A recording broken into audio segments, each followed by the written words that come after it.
Hello, welcome to our 8th lecture in Computer Programming 1. In this lecture, we're starting on our second trip around the carousel. We're starting to look at things in a little bit more detail. We're going to start with more of the data types. There are actually what we call 8 primitive types in Java. I got to this page by UC Java and then Computer Programming 1, and then from there, variables and types and data types intro. We'll cover these 5 slides. After that, we're going to take a look at objects and how variables can be a class type, and then we store objects in those variables. The material from today will be on quiz 3 and 4, so you can do quiz question suggestions for 3 and 4 based on this material. First, data types. If we remember, well, hopefully we do, wasn't that long ago, we remember the bit calculator, binary calculator tool that I put together a while ago. We're going to revisit this today. You remember that we store data as basically charged magnetic material or not charged magnetic material, which has an on and off state, so either a 0 or a 1. And we use binary calculations to convert this from zeros and ones to the 10 base numbers that we're used to. So each 0 or 1 represents a power of 2. And so when we declare a variable, we have to tell it what data type it is, because those zeros and ones can be interpreted many different ways. It could be what we call a whole number type, which is a number without a fraction, or a floating point type, which is a number with a fraction, or we can convert to a number and then to a letter or a color or anything else. That's all handled in the background by the Java virtual machine.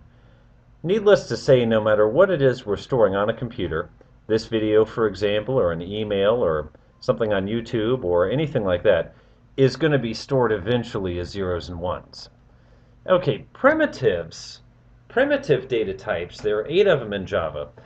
And this is where the data type has a direct relation to those zeros and ones. It's basically not a whole lot of transformation to get from that memory to the actual value. So we have basically we have numbers without a fraction, numbers with a fraction, and then a couple of other data types. Let's start with the numbers with a fraction. What we see here is some of the more popular data types. Int is the most popular, it's the one that we use the most, and it has a storage capacity of negative 2 billion to positive 2 billion. By the way, how do we get the negative? This is what we call a signed data type. Signed because we reserve the very leftmost bit as a sign operator, either positive or negative naturally. And you might notice that in each of these ranges, there's one less positive type than there is negative type. So for instance, a single byte can hold, a single signed byte can hold anything from negative 128 to positive 127. Think for a second, why is that? Well, did you figure it out? Where does 0 fit? 0 fits as a positive type. That's just how it fits. And so that's why there's one less positive than there is negative usually in most of these. In Java, all data types are signed. So there's always all numerical data types are signed. So that leftmost bit is always reserved. So in other words, for an 1 byte data type with 8 bits, you actually can store numbers in the first 7 bits, but not the last one. So int is the most popular. It's not the biggest, but it has a good compromise between range and memory footprint. 2 billion is good for most operations. Short is half the size of an int, but take a look at the difference in storage capacity. 32,000 to 2 billion, quite a difference. Why is that? Let's even look at byte. A byte has negative 128 to 127, and that's 1 byte. And a long, which is our longest data type of all, has a very long capacity. Reason why that is we have to remember that powers of 2 naturally are exponential. I added something else to my binary calculator here. I added an extended field, and what we see is I colored it by byte. So starting at the right, the green is our first byte. Okay? So what I'm going to do, I'm going to scroll over here and I'm going to turn all these, well, I should have done that a different way. Hang on one second. I'm going to put ones only in the most significant place. Okay, so I'm going to copy this. Remember how this works. If there's a 1 in this middle row, it means sum this value, and that'll tell us our total number. If there's a 0, it means don't count this value. So you see, if I have ones under the 7 significant bits, we're going to use them. Okay, we're going to use those power of 2 values, 64, 32, 16, 8, 4, 2, and 1. If you add those in your head quickly, you'll come up with 127, which is the highest positive number we can store in a byte. Okay, now let's go to a short, which is 2 bits. I'm going to drag this over into the second byte, and notice that the powers of 2 get significantly larger because naturally it's exponential. This number, 16,000, is 2 to the 14th. And remember that powers of 2 have this magic property where 16,384 is 2 to the 14th. If we sum up all the previous values of 2, did I say 2 to the 4? I meant 2 to the 14th. If we sum up all the previous values of 2, magically it works out to be 16,384 minus 1. So if you basically multiply 16,384 by 2, subtract 1, you come up with the sum of this entire series, which is 32,767. Remember that number. We're going to come back to that. So you see, when you increase by 1 byte, you increase significantly the storage capacity. Well, I went ahead and went all the way to 4 bytes on my bit calculator. I didn't do a long, which would be 8 bytes, and there is no data type that's 3 bytes. So let me expand my ones out and consume every bit of an int. And let's see how big an int is. When I do this, we'll get 2.1 billion. There we go. Math added up right. About 2.1 billion. So, int is the most popular. Why choose a short? You don't see those much anymore, honestly. And you rarely see a byte as a data type, a byte. When we have byte here, that actually is a data type. You could declare a variable of type byte if you wish. Long you'll occasionally see, but int is the most popular. So if you're on a memory limited application, you might consider getting a shorter data type like short or byte if it's something you know is going to be small. For example, months in a year. That's never going to be more than 12. A byte would be perfectly adequate for that. But in reality, we usually just make them ints. One major significant exception to this is mobile programming. Now, we know we can use Java on BlackBerry, Android, and Symbian. And these are powerful computers. However, they have one major constraint, which is they're computers that are always running on a very small battery. So that limits the amount of memory they can have and the amount of processing power they can have. We have to be very careful that we have a very small footprint on mobile programs. So 20 years ago, we'd put a lot of thought into short, byte versus int. Nowadays, we don't. But it's coming back, and we're starting to look at it again. We're starting to look very seriously at memory footprint and mobile device programming. I suspect this is going to be a major subject for the next few years. There's only so much power you can squeeze out of a battery, and having high performance on a constrained device like a mobile device or a tablet will probably be a big situation. I'll also tell you another time we want to worry about this, and this is something I deal with every day, and that is, guess what? Point of sale. Many times in point of sale, you think that a cash register is just a cash register. But remember, that has to synchronize data back to the home office in real time or near real time.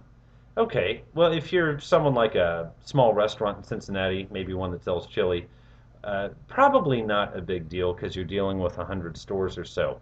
But let's take what I'm doing here in Mexico, working with a convenience store chain that has 10,000 locations. Now, consider synchronizing all those up with a store, with a central office, and you're looking at a whole lot of data coming through. And if you're looking for scalability, which is the ability to fit more stuff in a limited amount of space, the size of data can be very important. And to be perfectly honest, This is something I spend every day looking at is how can we make our data footprint smaller and increase our throughput, increase our scalability, the number of stores that we can support. A very big important thing. Now, what's the consequence of choosing a number type that is too small? Well, if you're from Cincinnati or if you lived in Cincinnati for the last few years, uh, well, last year you probably remembered we had a mild winter. Of course, I hate winter. I planned the entire winter away from Cincinnati so that I could not deal with snow, and I ended up missing no snow. But in any case, we used to get snow. And in Christmas 2005, we got a tremendous snowstorm. So much that the snow was on the interstates, I remember very well, from about December 21st all the way through Christmas, all the way through Christmas Day. I mean, covered the interstates. Naturally, this caused a lot of flight cancellations. Well, what's a flight cancellation? There's a lot of data involved. And Comair, being at the time having a very large hub in Cincinnati, which, by the way, I dearly, dearly miss them having a large hub in Cincinnati, but oh well. They had to cancel and reschedule about 3 days worth of flights. And this is an article I found. It's kind of hard to find. There's not much news on this anymore since it was, I guess, now 7 years ago. But here's an article that describes it. I read about it in the Inquirer, and as luck would have it, I happened to be flying Christmas Day that year. It was a Delta flight, not a Comair flight, and so my flight was not affected. But needless to say, it scared me enough to look. Needless to say, I read the Inquirer article, and it said the problem was Comair had to reschedule. Even after the snow was clear, their entire system went down. So much that they could not fly for a day or two after the snowstorm because their scheduling system had failed. Why? That's very strange. Well, the article in the Inquirer said that Comair's rescheduling system, so the system that reschedules aircraft, flight attendants, pilot, food, everything else involved in a plane, it said their aircraft scheduling system could not handle more than 32,767 changes. The vast majority of the population probably read that and either thought nothing about it or thought, that's a really funny number. But let's take a look. Remember when I said to remember that number, 32,767? There it is. Right away I realized that their scheduling system used a short to handle reschedules. Now, being a professor in the University of Cincinnati and telling the story every year for the last 7 years, usually several times per year, it's eventually going to happen that I will have someone from Comair in my class. And I did. I actually, twice. I actually had a Comair pilot once, but not this class. Too bad. Maybe he could have told me more about it. But I did have someone who worked at Comair's headquarters, and he quickly spoke up and said it was not Comair's fault, it was the software vendor's fault. And Comair was in the process already of upgrading that rescheduling software, but needless to say, it makes for a good story. So that's the consequence. Another one, when I worked in banking, I had a system that did dealer financing for dealer inventory. And what would happen is every night or every day, dealers would receive cars from the manufacturer. When they would receive these, they would obviously have to pay the manufacturer, probably a few $100,000. Dealers don't tend to have that kind of money sitting around, so they would borrow it immediately from the bank, and then as they sell the cars, they would pay the loan off. So it wasn't financing people getting cars; it was financing the cars on the vehicle's lot, on the dealer's lot. In other words, their inventory, or as they call it in banking, dealer floor plan. And what I did, the program I wrote would let the dealers finance their vehicles. And then my program would take all this information and around midnight it would create a flat file, as we used to call them, or in other words, a plain text file. And it would basically send it over to the Federal Reserve Bank, which is automated clearinghouse, if you've heard that term before.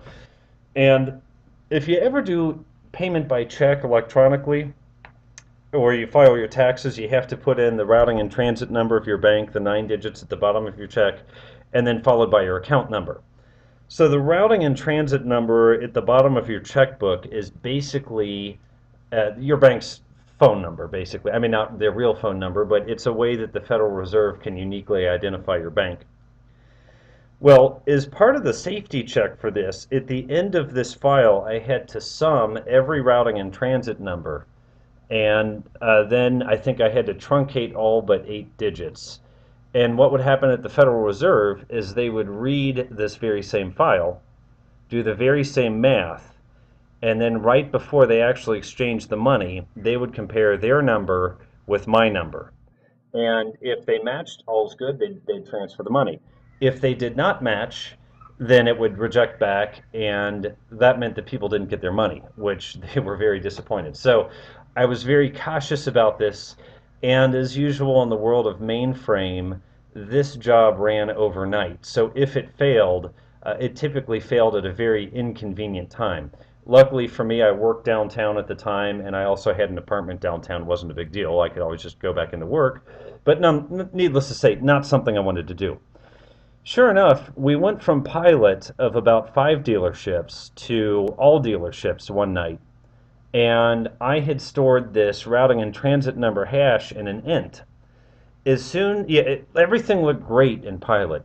As soon as we kicked it up to all everything going live, the routing and transit number hash went over 2.1 billion, and the number that I reported to the Federal Reserve was negative. And I had to come in that night and do a lot of work really quickly, and I did not make the cutoff to resubmit it. And this was, I think it was $11 million in transactions. So I desperately called the dealer floor plan people downstairs. This is in the good old days when everything was downtown. I called the dealer floor plan people downstairs urgently and said, "What do we do?" And we had to manually move the money with paper transmission slips, then the file process, then we had to move the money back, and it was a very manual process. But luckily, the dealer floor plan people at the bank were very nice to me and very understanding that things like this happen. So those are some considerations. On one hand, we don't want to go too small. If we flip the odometer over, we get a negative number. On the other hand, we don't want to go too big, especially if we're on a highly scalable device or a mobile device or something like that. So what do we do if we need to store a decimal? If we need to store a decimal, we can have either a float, which is 4 bytes, or a double, which is 8 bytes. The range is a bit tricky here. I typically always use double, but to be honest, use caution with this. This is fine. Doubles and floats are fine if we're dealing with, our little programs that we write. No big deal. There is a problem called floating point arithmetic, and the best way I can describe it is this.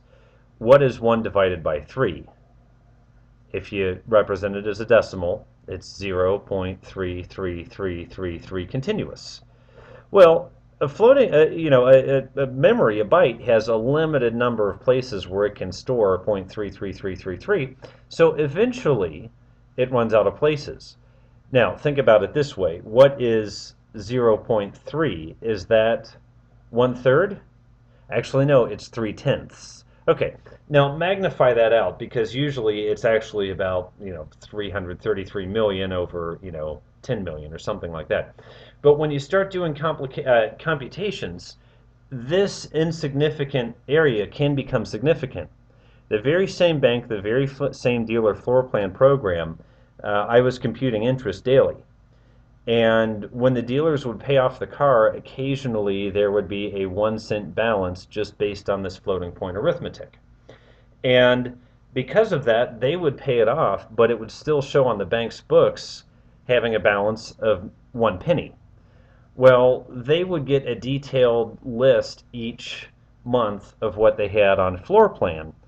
And this bank is known for its fees, and they actually charged a fee based on the size of the list they sent. It was 5 cents per line. I can't believe they even bothered with that, but they did. So these cars were still on dealers' inventory, and they were actually paying to have a statement for a car that they had already paid off. So There are alternatives, and it's the same alternative if we just happen to need a number that's bigger than a long, and that is something called big decimal and big integer. Those are actually classes. They're not primitive types, but they will actually remember and have the ability to replay mathematical operations. So you get a more accurate data type, and you also can get you can get a bigger number than you could store in a float or a double. It will have a significantly bigger footprint in memory, so again, use with caution. Okay, finally we have character and Boolean. Now character, C-H-A-R, can hold one character. And one character would be an A, B, C, D, so on and so forth, and a few special characters. Now, this is not the same thing as a string. A string is actually a collection of characters, but a string is a class where a char, a char, is actually a primitive. We talked about this a little while ago when we talked about Unicode versus ASCII and uh, EBCDIC. And so these are single characters. We don't tend to use characters in programming much. We used to, but today we typically anything we could do with a character we'll do with a string. Boolean is very simple. It's just true or false. This is a data type that just means true or false. Won't mean a whole lot to us yet, but when we get into when we actually get into doing some if tests and conditionals, we'll see this a bit more. Okay, I believe we covered the entire, yes, we covered the entire data types. Strings we'll come back to. We're going to spend an entire lecture on strings. The only other thing I would talk about would be um, casting. I might want to show an example. Yeah, casting, let's talk about that. If you need to go from a large data type to a small, you need to cast. Similarly, if you need to go from a floating point type to a whole number type, you have to cast. And that's basically an acknowledgement that you're going to lose data. So an int cannot store 12.33. An int can store 12. To acknowledge that you're going to lose that data, what you have to do is you have to take the floating point number here, represented by the float number variable. To the left of that, put the type you want to store it in parentheses. That casts it. That basically truncates off the decimal. At that point, you can store it in a data type, in this case, int. So it's just an acknowledgement. I know I'm going to lose some data. If we were to go from a double to a float, or a long to an int, or a long to a short, or an int to a short, we'd have to do the same thing. A lot of people get confused by this, but the rule is put the data type on the right that the data is coming, or put the data on the right, the source of the data on the right, then the storage area or the variable on the left, and then an equal sign. Between the equal sign and the data you want to store, put the type you want to cast to in parentheses. So in this case, we're casting from float to int.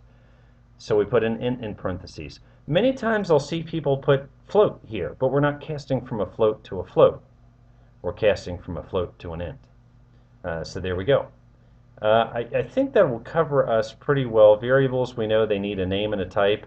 I talked about a few of these. Here we have a declaration, which is name counter and a type int.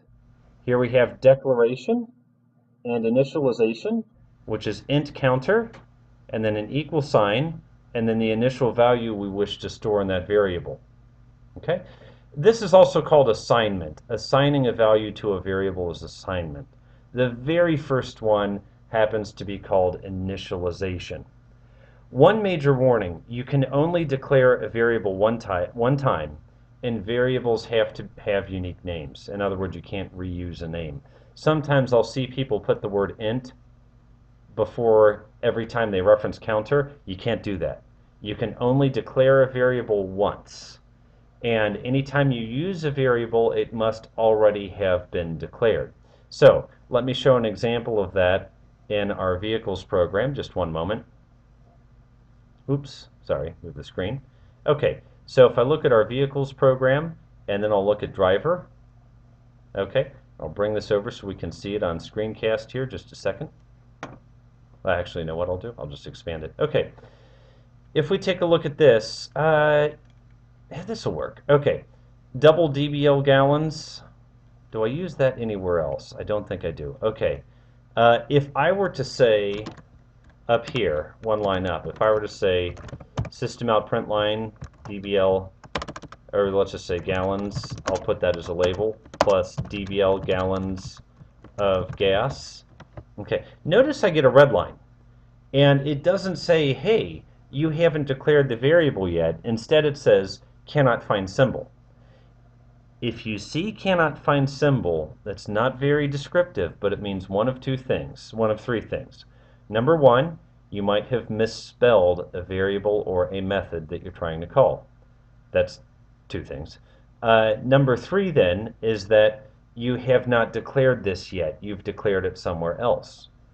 Take a look here. We're trying to use it up here. It has not been declared until here. And a variable is only alive from the point at which it is declared until the closed curly of the block where it is declared. In this case, the variable DBL gallons of gas is only alive in the area I have highlighted in blue. So in other words, if I take, if I take this line and I cut it, and I paste it down here, no problem. At this point, DBL gallons of gas is in scope. So if you see cannot find symbol, it won't make any sense. But just remember this. Have you spelled it correctly?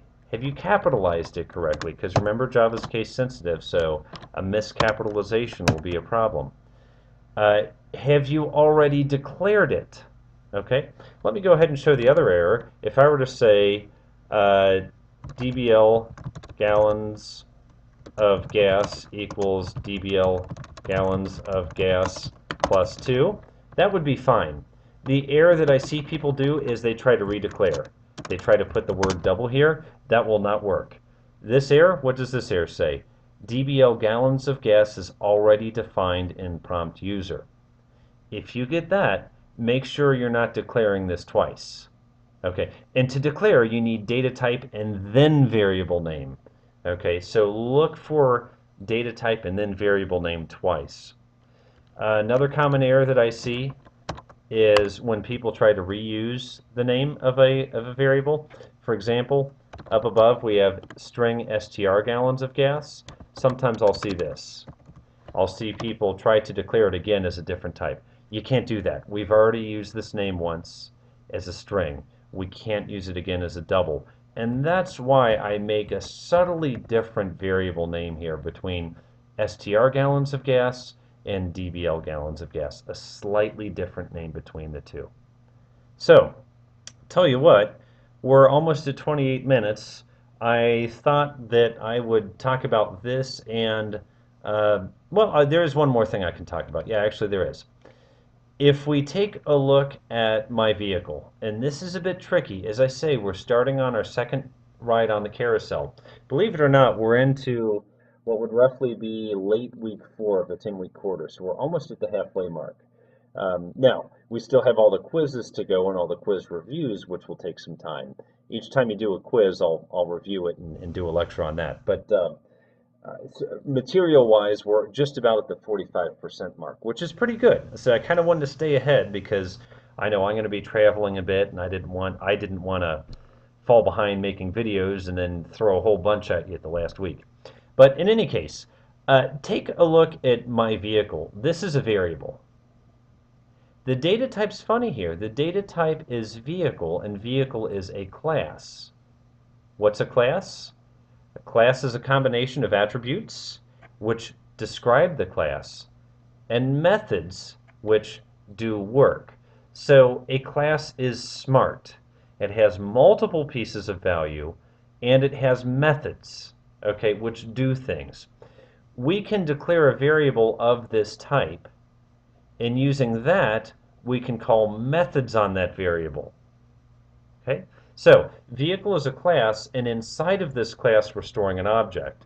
If you saw the objects and classes video, you know that a class would be something like a Corolla.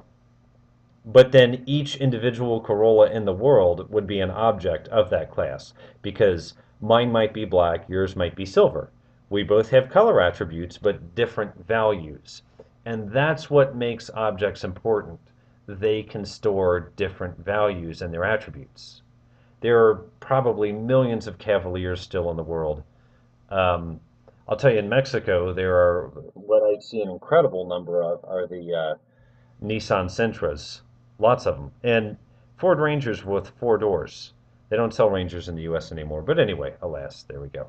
Um, there are millions of Cavaliers in the world, but they all have the same attributes, but their attributes have different values. So different color, different year, different mileage, and if nothing else, a different vehicle identification number. Okay, so a class is vehicle, and we can make its type a class type, like vehicle, which we define, we made ourselves. Then we put an object in there, and then by calling the setter methods, we can set the values of this individual object. If I were to say, I can declare another variable of type vehicle. If I were to say vehicle, your vehicle equals new vehicle, okay? And then I'll just do this quickly. Your vehicle, set gallons of gas, we'll make that 20. Your vehicle, set miles per gallon, we'll make that 20. Your vehicle, set odometer, we'll make that 20,000. Okay, I'm setting the attributes to an entirely different object, not my vehicle, but your vehicle. And we'll see, I can even take this guy, move him up a few lines, and then I can print out the state of your vehicle and my vehicle, and we'll see that they'll have different values. So I'm going to do a little copy and paste here. Vehicle state, let's say your vehicle state. Oh, shoot, okay. Okay, I need to do a little more copy and pasting. 1 second. String your vehicle state equals your vehicle toString. Okay, now see, I have my declaration problem. I didn't declare the variable until line 72. Here I am trying to use it on line 70. So I'll move this down. Remember what state is. We made this method called toString that will just tell us the value of the odometer in gallons of gas. Get the state of your vehicle. Okay. And we'll do that again. Okay. What we'll see when I run this is that your vehicle state and my vehicle state, I'll change the labels here, will be able to separately maintain values. So the values of the attributes of my vehicle state will not affect your vehicle state. Okay? Almost done. We'll explore this in much, much more detail next time. I just wanted to give a little idea here of the difference between two different objects of the same class. Now let's run. So once again, let me just show you. I just made a dummy brand new variable, your vehicle. My vehicle we're filling in by prompts up here. Your vehicle, I just hard-coded everything. What we'll see is that I'm going to print out my vehicle and your vehicle. They'll have different values. I'm going to move my vehicle. Then I'm going to print out my vehicle again. And then I'm going to print out your vehicle again. And we'll see that even when I invoke this method on the my vehicle object, your vehicle will not change any of its values. Let's go ahead and run.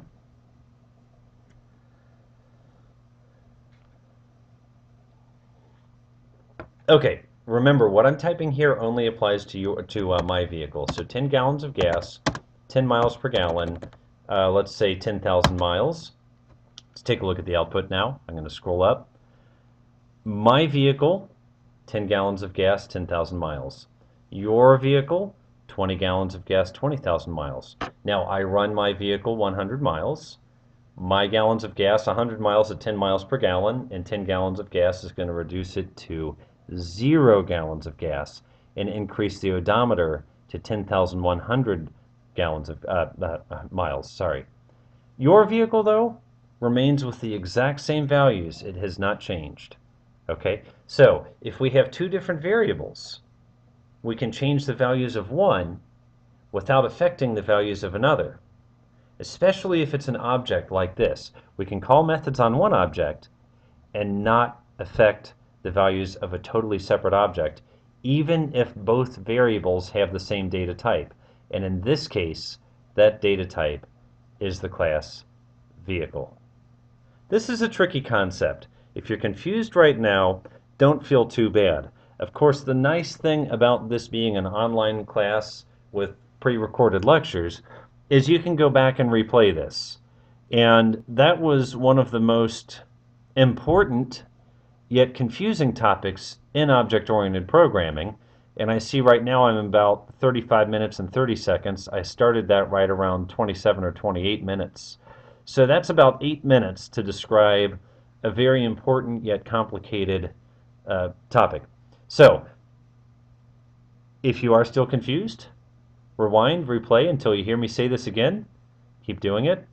If it still doesn't make sense, by all means, feel free to send me an email or a note. By the way, I will be home late Friday, so let's just say Saturday morning, all the way through Tuesday night. If anybody does need one-on-one assistance, I'll be happy to do so. We can either meet at the university, or I live up in the Montgomery area, so if you're near there, we can maybe meet at a central location around there if needed. Or we'll just do it by email as we always do. So that will end this lecture. In our next lecture, we're going to explore this more, this concept of objects. We're also going to spend a long time looking at strings.